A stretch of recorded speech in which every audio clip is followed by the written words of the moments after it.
Thanks for choosing Iconic Brands, and the topic of today's video is my X-Type Jaguar. This is the 2004 Jaguar X Type. It's the 2.5 all-wheel drive V6 petrol.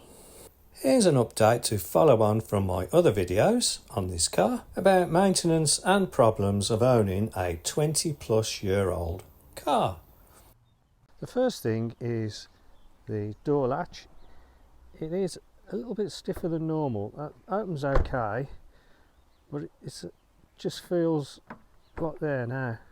It seems to catch a little bit, but it's no problem. I mean, it just means that you've got to put a little bit more effort into closing it than say the rear one, which opens a lot easier. So there is that, but it doesn't affect the car. I mean, sometimes it opens just as good as the rear one, like that. I've noticed there's a little bit of corrosion coming through there, which I've been told is on all of these cars. Tiny bit there just popping through.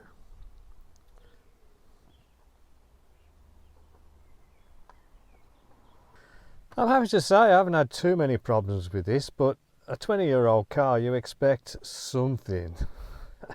I've covered about 6,000 miles in this car now, and I'm just going to go over some of the problems that I've had with it.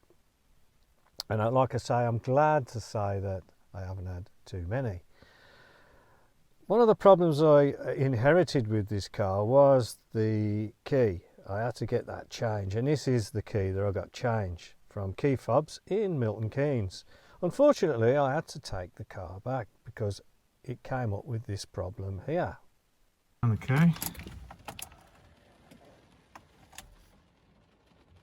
Nothing. That light's flashing.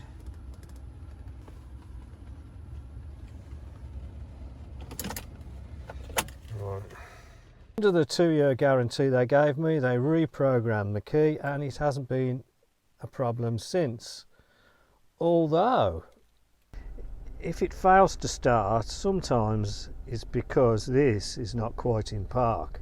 Take it out and then just put it back into park again, and it should clear any starting problems on this car. I've noticed it's done that a couple of times. Even though that says it's in park, it's actually not. By simply taking it out and putting it back in seems to cure that problem. Make sure that your foot is on the brake when you start the car. And of course it starts up beautifully now without any problems at all, and it's just done now 43,000 miles. This strip across here on the dash, which is the ventilation, it tends to pop up. This little popper thing here, you have to keep pressing it back in. Stuck it back down, but something, it just pops back up. It can vibrate a little bit and you can hear that.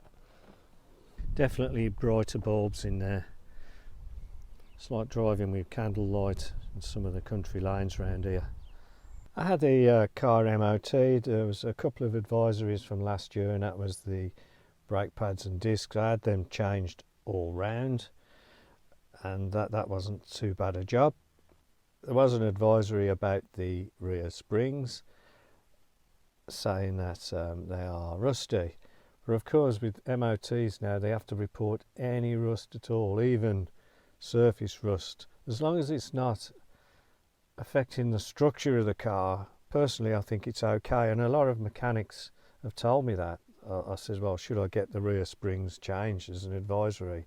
They've looked at them and said, well, no, it's only surface rust. The springs are perfectly all right, and they're not due to break just yet. So, but I think I will get them changed at some point in the future. But for now, I think I'll just put up with the ones I've got because they're perfectly all right.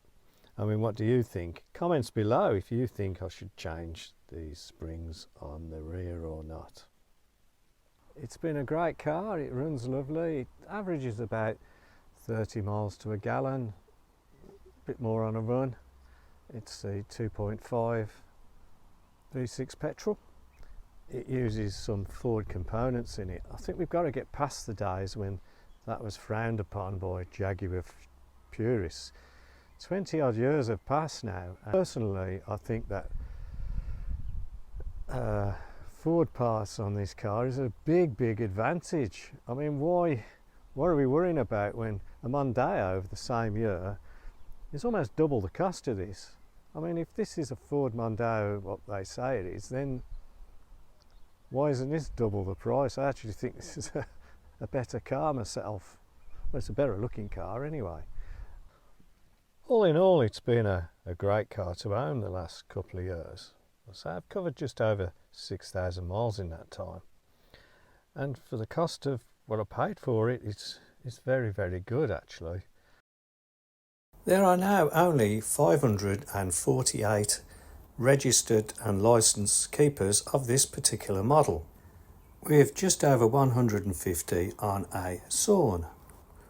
Other data from Auto Trader say that now prices are on the rise.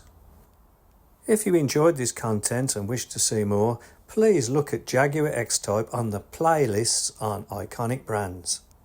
Here's some of the other videos you may well be interested in. Thank you.